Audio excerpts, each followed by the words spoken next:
Томскида яңгырлы иртә. Татар мәдәни үзәгендә татар диктанты башлана.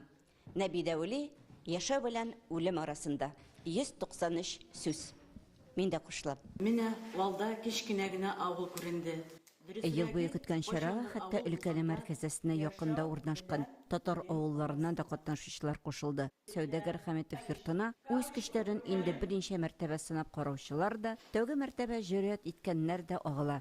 Текст авыр булса да, эштәлеге искиткеч.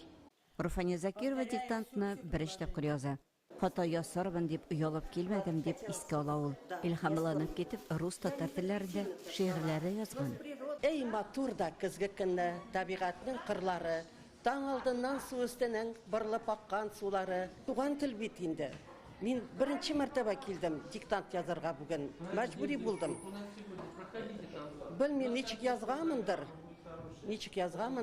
Но ничек булса да инде яздым. Бик кызганычлы һәм йөрәккә үтеп керердәй текст булды.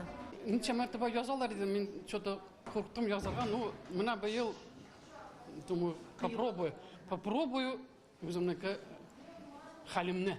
Татарский язык. Это наша сила, это наша воля, это наша доброта. Беренче мәртәбә минем әйбәт иде результатларым.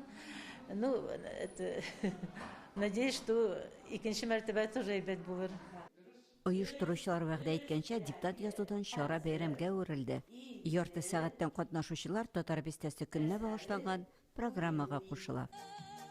Томскидан Елена Софьевна Анатолий Шустов, Яңа Гасыр каналы.